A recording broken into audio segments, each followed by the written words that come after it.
Bonjour à tous et bienvenue dans cette nouvelle vidéo qui est une vidéo hors sujet à nouveau. Vous en avez une il y a environ un mois si je me trompe pas dans ma chronologie des vidéos qui était sur ma collection du Seigneur des Anneaux. Et aujourd'hui donc la nouvelle vidéo sera sur les jeux vidéo que je préfère, un petit top 5. Bon le mot top 5 est un petit peu grossier mais bon je pense que vous avez l'idée. Donc je vais faire en fait le top des jeux que je préfère, de celui que j'aime le moins parce que c'est forcément mon top 5 préféré, à mon préféré. Il y a des indices derrière moi. Mais en tout cas, voilà, je vous souhaite une bonne vidéo. Alors tout d'abord, je souhaitais faire un petit rappel sur ce qu'était le but de ces vidéos hors sujet, parce que ça, entre guillemets, détonne un petit peu avec ce que j'ai l'habitude de faire. En fait, ces vidéos, elles ont pour but de, pour moi, me faire entre guillemets gagner du temps, parce que j'ai repris, comme je vous ai dit dans la dernière vidéo, j'ai repris les cours, je suis en alternance en Master 2, donc j'ai les cours, l'alternance, le mémoire à faire, donc c'est pas pour me plaindre évidemment, c'est moi qui ai choisi de faire ça. Mais en gros, pour pouvoir allier avec la chaîne YouTube, j'ai choisi de faire des vidéos un petit peu hors sujet, vraiment de temps en temps, tous les mois, tous les 2 mois, ayant pour but en fait de m'alléger un petit peu quand je sais qu'une vidéo un petit peu plus lourde viendra après. Donc là par exemple pour ce cas-ci c'est Dark Souls que je suis en train de rechercher, qui est assez dense, assez complexe, donc vraiment c'est ce que je suis en train de rechercher, donc il me fallait un petit peu de temps. Donc je fais cette vidéo hors sujet qui sont en fait des vidéos pour moi qui sont faciles à monter, faciles à faire parce que j'ai juste un petit texte sur le côté, mais je sais que les infos que je dois donner, c'est moi qui les ai en tête, vraiment ancrées, je les connais vu que c'est mon avis. Donc voilà, donc c'est pour ça que je fais ces vidéos hors sujet, c'est juste la petite parenthèse avant de commencer la vidéo.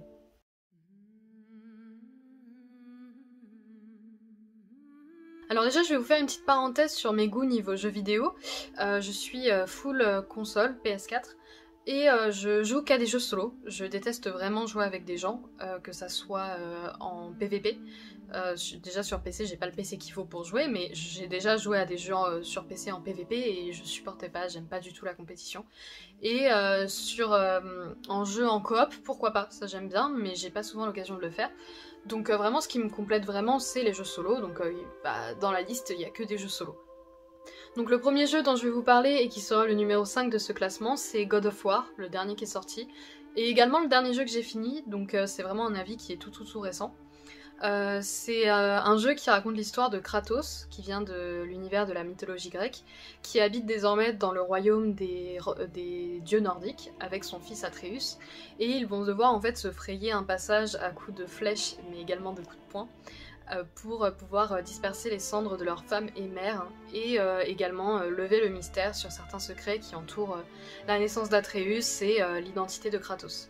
Donc à chaque fois je vais vous faire un petit résumé du jeu, et vous donner ensuite les avis que j'en ai avec les points positifs et les points négatifs. Alors il n'y a que pour celui-là qu'il y a vraiment des points négatifs, pour les autres j'en ai pas trouvé, parce que évidemment c'est mes jeux préférés. Mais du coup pour ce jeu-là, c'est un jeu que j'ai fini vraiment ultra récemment, que j'ai fait à 100%, donc c'est plutôt bon signe quand on fait les jeux à 100%, enfin quand moi je fais les jeux à 100%. J'ai vraiment beaucoup aimé l'histoire, c'est vrai que je suis restée un petit peu sur ma faim à la fin du jeu, mais bon, le God of War Ragnarok a été annoncé, donc je me prends pas trop la tête. C'est un gameplay qui est vraiment intéressant. J'ai beaucoup aimé le style de combat, j'aime bien les maps, j'aime bien le Metroidvania un petit peu. C'est toujours un style de jeu qui me plaît énormément. Donc ça c'est vraiment un point fort, la map est grande, j'adore explorer, donc pour moi les 100% ça a été vraiment trop cool de le faire. Évidemment j'avais mon PC à côté avec certaines astuces parce que t'as des corbeaux à tuer, bon je vais pas m'amuser à faire la map sachant qu'il y en a ils sont super bien cachés. Donc j'ai fait les 100%, c'est plus pour l'idée d'avoir fait les 100%, mais voilà, en tout cas ça c'était bien. Les personnages ils sont super attachants et ils font, à défaut d'être attachants, faut ressortir des émotions. Atreus, bon il est très attachant et il y a eu un moment j'ai envie de le gifler, mais vraiment, j'en pouvais plus de lui. Mais bon, du coup c'est très intéressant, il y a des passages qui sont touchants, il y a des personnages qui sont touchants, les musiques sont cool, le gameplay est très bien. Si je peux donner un point négatif en rapport avec le gameplay, c'est que en fait au début, on n'a pas tous les combos, on a que quelques pouvoirs et on n'a pas les attaques spéciales. Donc en fait le gameplay au début est très répétitif au niveau des combats et je l'ai trouvé un petit peu dur à prendre en main. Donc ça c'est un petit peu un des points négatifs. Ce que je dirais aussi c'est que le jeu est très court. Vous allez voir avec les jeux qui viennent ensuite, moi c'est des jeux qui sont très longs. Ça a beau être des jeux solo, on est environ à une centaine d'heures de jeu. God of War il faisait à peu près 30 heures je crois et je suis vraiment restée sur ma faim à la fin. Heureusement que je l'ai joué en étant proche de la sortie du prochain, mais je suis vraiment restée un petit peu insatisfaite de la durée de vie du jeu. Après tout le reste était tellement bien que c'était vraiment c'était agréable à jouer. Donc pour jouer un petit peu le jeu, je vais m'amuser à mettre également une note. La note, disons qu'elle prend en compte les points négatifs, mais par exemple pour des jeux qui sont plus hauts dans le classement, la note elle sera plus basse que God of War, parce que God of War est un jeu court mais qui a vraiment quasiment pas de défauts. Je vous en ai donné, mais c'est vraiment s'il faut vraiment chipoter sur quelque chose quoi. Donc franchement pour God of War je lui mettrai un bon 17 sur 20. J'ai passé un super bon moment et j'attends vraiment la suite. Et une fois que le gameplay est pris en main, c'est super confortable et vraiment l'histoire elle est super top. Donc une fois qu'on a tous les combos, on a un sentiment de pouvoir qui est absolu, et si j'ai fait les 100%, de toute façon il y a un truc qui permet de voir si j'ai aimé un jeu, c'est soit j'ai fait les 100%, soit j'ai refait le jeu. Donc voilà, donc un bon 17 sur 20 je pense.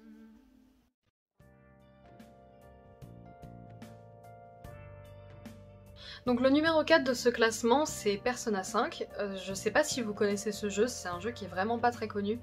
Pour preuve, il a été fait uniquement en anglais et en japonais. Donc pour vous faire un petit résumé simple, parce que c'est un jeu ultra complexe, en fait on suit l'histoire du personnage principal qui n'est pas nommé. Il a un nom dans le manga et dans l'anime, mais vous pouvez lui donner le nom que vous le souhaitez. Le personnage principal dans sa ville natale a stoppé l'agression d'une femme en poussant l'agresseur, qui au final était un politicien extrêmement puissant et qui pour se venger en fait a lui-même porté plainte contre le jeune. Donc il s'est pris un casier judiciaire pour avoir défendu une femme et il a donc été envoyé à Tokyo dans une école pendant un an pour un peu expier ce qu'il a fait. En parallèle de ça, en fait, une fois sur place à Tokyo, il se fera de nouveaux amis et de nouvelles connaissances, et il découvrira un monde parallèle dans lequel les désirs des hommes sont matérialisés sous forme de palace.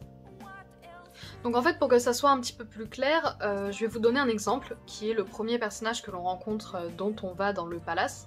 C'est le professeur de sport de l'école dans laquelle va le personnage principal.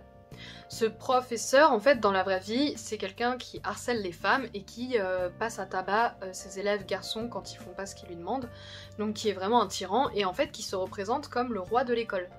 Et donc c'est pas compliqué, dans cet univers parallèle, son palace qui est la représentation de ce qu'il pense, donc l'école, est un palais dans lequel il est le roi. Donc en fait, il y a une version de lui qui existe dans ce monde parallèle, qui est vraiment un roi avec une couronne, et le personnage de la vraie vie n'a pas conscience de ce monde parallèle. Et en fait, le personnage principal a la possibilité de matérialiser dans ce monde une créature qui est la représentation de sa volonté de révolution. On appelle ça un persona, d'où le nom du jeu évidemment. Et en fait, il peut, dans ses palaces, voler le trésor, ce qui est le plus précieux pour la personne, ce qui fait que dans la vraie vie, la personne va confesser tous ses crimes. Et aller à la police et dire j'ai commis tout ça et du coup être condamné. Donc en fait tout le but des jeux est à chaque fois on a un nouvel adversaire et il faut dans un nombre de jours limité voler son trésor et en même temps level up avec son personnage et lier des liens d'amitié avec les autres personnages parce que c'est comme ça que le personnage devient plus puissant et en même temps faire en sorte que l'adversaire confesse tous ses crimes. Donc au niveau de ce qui m'a vraiment plu dans cette œuvre, d'abord il y a le gameplay, c'est du tour par tour. Moi c'est pas trop mon style de base, j'ai adoré Pokémon quand j'étais jeune, hein, comme tout le monde, mais c'est pas nécessairement mon style de gameplay vraiment favori, parce qu'il n'y a pas la liberté de tout ce qu'on veut, mais au final dans Persona c'est un truc qui est extrêmement stratégique, il faut vraiment penser au-delà de juste cliquer sur l'attaque la plus forte. J'aime énormément aussi le style graphique du jeu, c'est ultra original. La version anglaise passe crème, il y a des passages de transformation, d'ailleurs je vais vous en mettre une je pense maintenant, qui sont vraiment géniaux, enfin moi ça me met des frissons, les personnages ils sont tous extrêmement attachants. J'étais vraiment mal quand j'ai cru que certains étaient morts, j'étais devant ma console en mode non, il peut pas être mort, donc il y a vraiment les persos sont super attachants, la musique est super bien. Les mondes sont intéressants et surtout il y a un gameplay qui est vraiment original. Le côté en fait de level up son persona en créant des liens d'amitié avec les autres personnages secondaires du jeu. Par exemple en sortant faire faire une sortie en zone d'arcade, et bah vous allez gagner tant de niveaux et en fait ça va vous permettre d'évoluer dans le jeu. Donc je trouve que c'est vraiment un gameplay qui est super original. Ce qui est bien aussi c'est que vous n'avez pas besoin de jouer aux autres jeux pour jouer à Persona 5. Après il faut avoir un bon niveau d'anglais parce qu'il n'y a pas de version française et il n'y a même pas de sous-titres français. Donc voilà, mais en tout cas c'est un jeu que je vous recommande et si jamais je dois lui donner une note, très sincèrement je lui mettrai un bon 18 sur 20. Parce que c'est vraiment pour ne pas mettre 20 parce qu'il y a des jeux plus en haut dans le classement. Mais il mérite un bon 18 sur 20 je pense et je peux vous le recommander que plein de fois.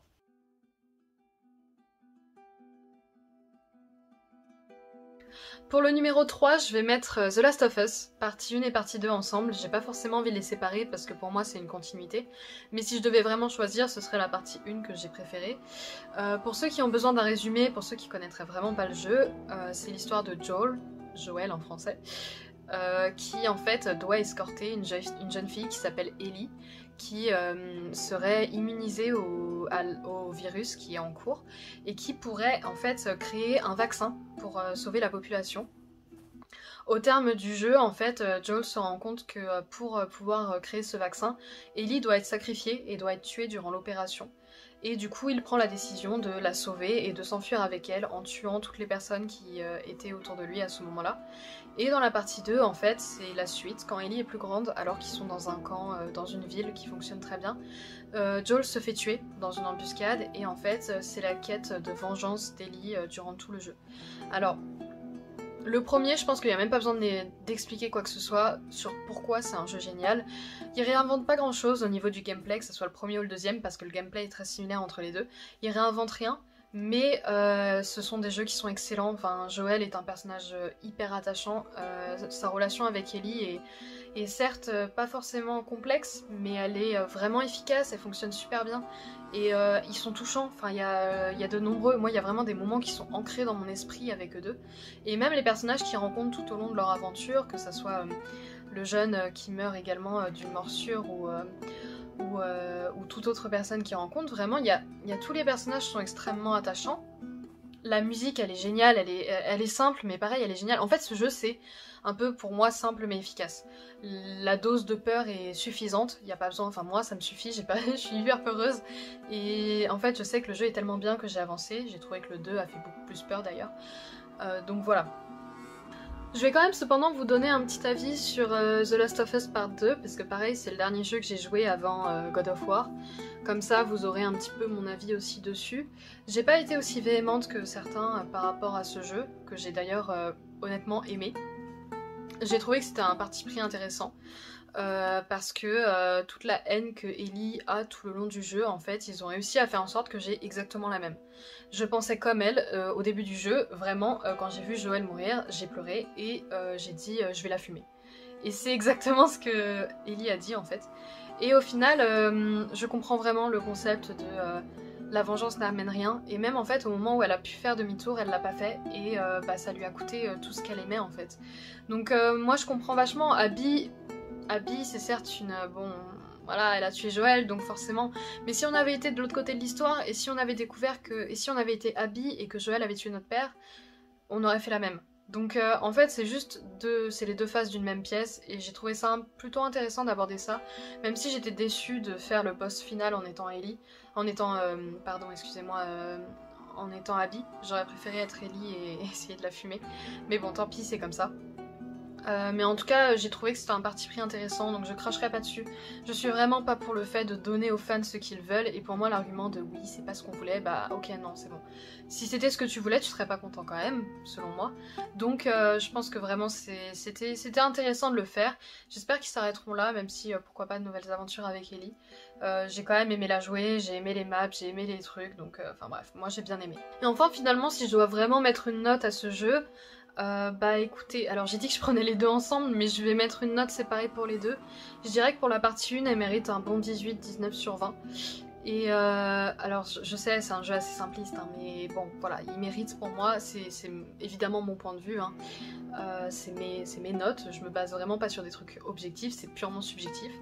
Et pour la partie 2, je mettrai un 16 parce que très honnêtement, juste pour les passages avec Joël en flashback et le serrement de cœur que ça m'a mis, et en fait toutes les émotions que ça m'a fait ressentir, parce que ça je trouve que c'est pas à négliger dans un jeu, il mérite un 16. Et puis le passage avec Joël dans le musée avec l'astronaute, bon voilà.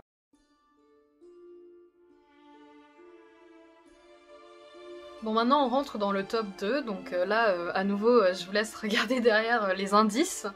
Mais bon, du coup, sans faire tellement plus de suspense, il fallait choisir un numéro 2. Les deux premiers sont vraiment des œuvres qui sont ultra chères à mon cœur. Mais il faut bien en choisir un, et dernièrement, j'ai plus souvent en tête l'un que l'autre. Donc je vais dire en numéro 2, The Witcher, Wild Hunt.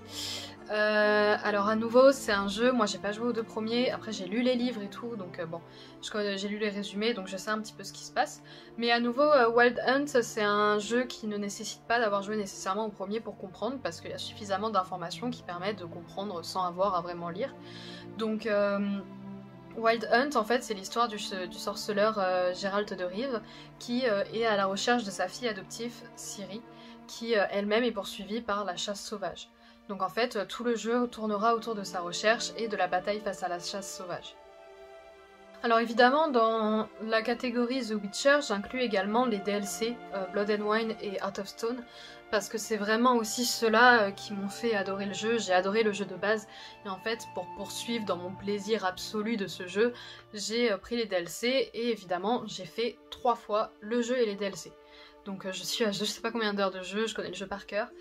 Mais voilà, les DLC sont vraiment géniaux. Si je dois donner vraiment les points positifs, les personnages sont super. De toute façon, vous voyez, c'est le point commun un petit peu à tous les jeux que j'aime. Tous les persos sont géniaux. Que ça soit Geralt, que ça soit Régis, que ça soit Yennefer. Ils sont tous vraiment attachants et t'as forcément un peu envie d'aider tout le monde. Et un personnage qui m'a vraiment beaucoup plus, c'est Gunther de Murray, qui est dans le DLC Heart of Stone, mais du coup également Olgierd von Everec, qui est un des personnages également de Heart of Stone. J'ai trouvé que c'était un DLC qui avait une tournure bien plus sombre, et ça se ressent même dans ses personnages. Olgierd, c'est un personnage qui est vraiment tourmenté, qui a un passé vraiment très sombre, très attachant. De mes 3 parties, j'ai jamais pu me résoudre à le tuer à la fin. Impossible. Par ailleurs, The Witcher, c'est vraiment le style de jeu qui a la durée de vie qui me correspond. Donc voilà, la référence, c'était ça, c'est la map de The Witcher. Donc c'est vraiment une durée de vie qui me correspond vraiment. J'ai peut-être 300-400 heures de jeu dessus, parce que j'ai fait tous les points d'interrogation sur toutes les différentes zones. La map est très grande, il y a beaucoup de zones à explorer, ça j'adore. Il y a beaucoup de choses à faire, même après la fin du jeu, c'est ça qui est super. Et on n'a pas le sentiment de rester sur sa fin quand c'est fini en fait. Le jeu il a un début, il a une fin, il y a des personnages qui fonctionnent bien, il y a des quêtes qui sont longues, qui impliquent émotionnellement le personnage. On a envie d'explorer tous les recoins, donc vraiment c'est un jeu, pour moi il est à faire. Je comprends que tout le monde n'ait pas envie de jouer parce que c'est un jeu qui est long, mais pour moi plus le jeu est long, plus mon plaisir est augmenté en fait. Donc vraiment ça correspond de manière vraiment parfaite à ce que j'attends. Par ailleurs il y a quelque chose qui est à noter, c'est que la liberté de choix est vraiment très grande dans The Witcher. On peut vraiment choisir de jouer de manière assez différente, on peut choisir d'être vraiment une ordure finie ou d'être quelqu'un de bon. Ça c'est vraiment quelque chose que j'apprécie beaucoup et que vous retrouverez d'ailleurs dans le prochain. Et puis aussi, les DLC, même d'un point de vue, on va dire, en dehors des jeux, les DLC sont pas très chers. On a une durée de vie qui est vraiment très longue. Les DLC, moi, Heart of Stone, il a dû me faire 30 heures, et Blood and Wine, il a dû me faire 50 heures, donc vraiment, on est sur des DLC qui sont super longs. Le gameplay est cool aussi, pareil, il réinvente pas forcément grand chose, mais le gameplay est très sympa, on se sent pas lourd, on n'est pas handicapé par ce qu'on veut faire, il est très amovible en fonction de comment on a envie de jouer, et bon, enfin bref, je trouve que c'est vraiment des éléments très importants. Donc pour finalement mettre une note à ce jeu, parce que je le fais depuis le début, je mettrais un bon 19,5 si c'est pas pour mettre 20 quoi. Donc 19,5 pour The Witcher, ça me semble pas déconner.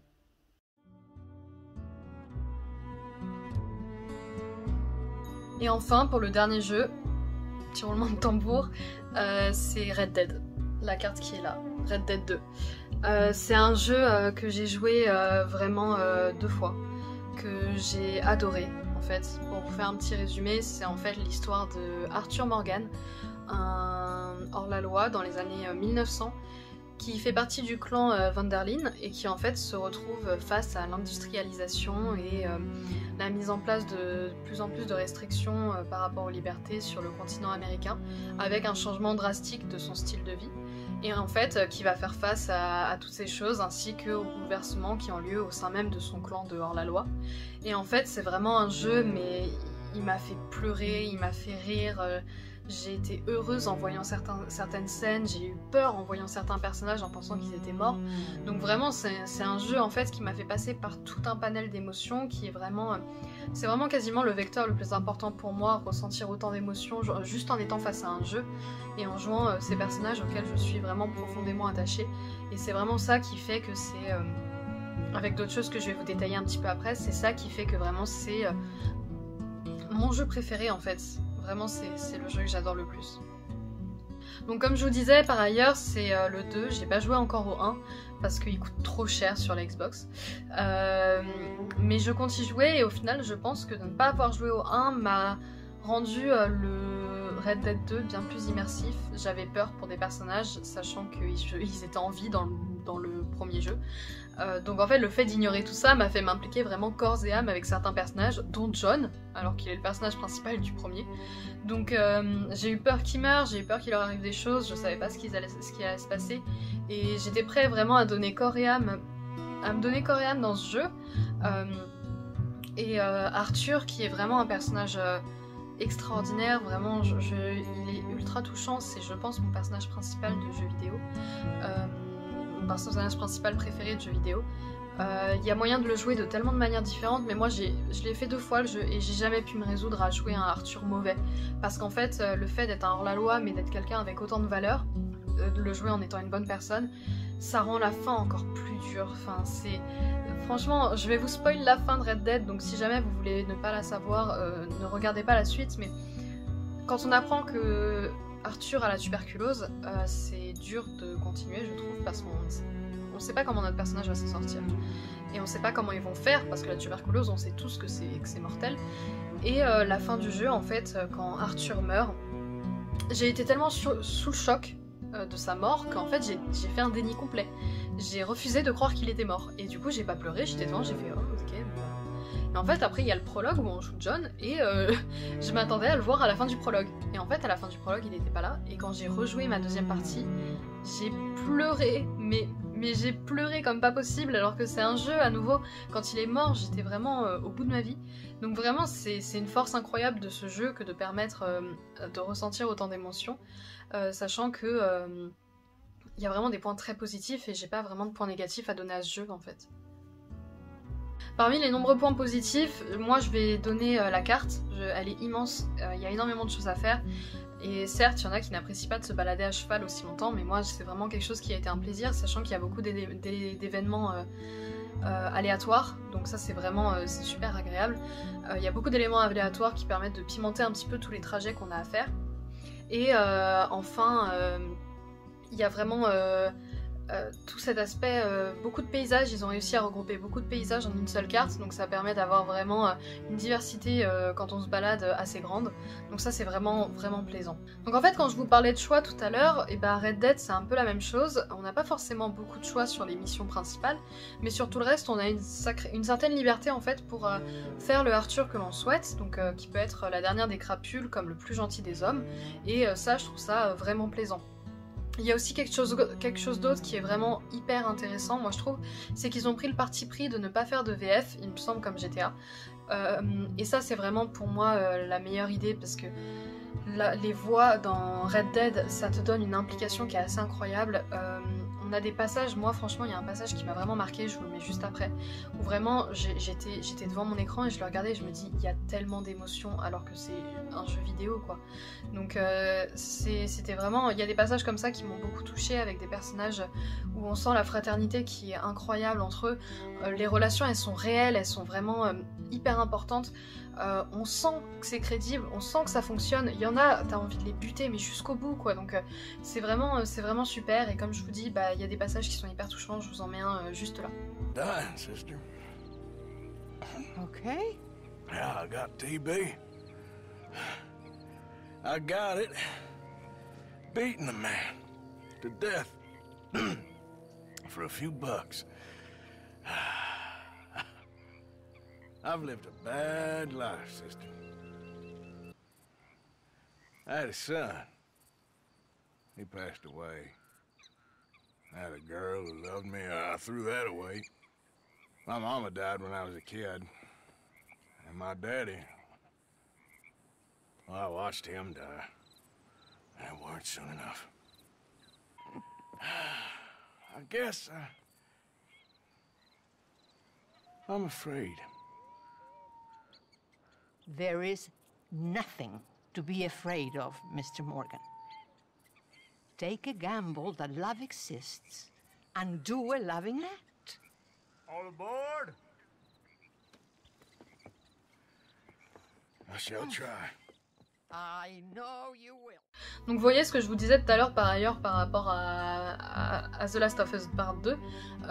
Ici, Red Dead prend un peu l'autre pied. Donc c'est-à-dire que Micah, qui est le traître dans le groupe, est responsable de la mort d'Arthur et John Marston, après la fin des jeux, a la possibilité de le retrouver et on peut le tuer.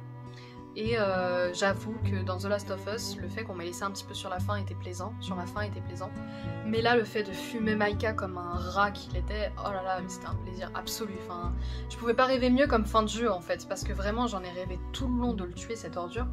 Donc ça c'était vraiment, il y a aussi ce côté là de karma qui revient souvent dans le jeu, où si on fait quelque chose de mal, au final le jeu fait en sorte de nous le faire regretter un petit peu plus tard. Donc ça c'est vraiment plaisant aussi. Et enfin, si je peux conclure sur une note, la musique. Si j'ai été assez intelligente, j'ai mis la musique en fond si j'ai pu. La musique est géniale, la musique est vraiment géniale, il y a des passages qui sont top, ça alimente.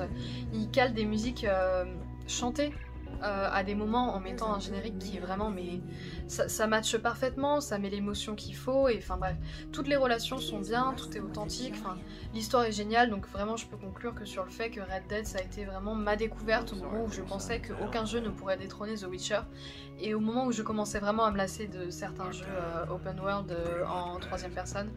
Donc vraiment Red Dead, meilleur jeu actuellement, et évidemment le 20 sur 20 lui revient de droit. Merci beaucoup du coup d'avoir regardé cette vidéo, cette nouvelle vidéo hors sujet. J'espère que c'est quand même des formats qui vous plaisent un petit peu. En tout cas, n'hésitez pas à mettre en commentaire votre top 5 de jeux vidéo, qu'on partage un petit peu nos goûts entre nous. Vu que là je suis à un stade où je connais un petit peu les gens qui me suivent, les gens qui commentent. Donc ça me ferait plaisir d'avoir un petit peu vos avis, comme si on discutait ensemble de choses que l'on aime. Et surtout, n'hésitez pas à vous abonner, à mettre un like, à partager, à tout ça. Allez voir les autres vidéos de la chaîne, que je vous mets là l'abonnement. Peut-être là, enfin bref, un côté l'abonnement et les deux autres vidéos les unes sur les autres. Donc et en tout cas je vous dis à la prochaine pour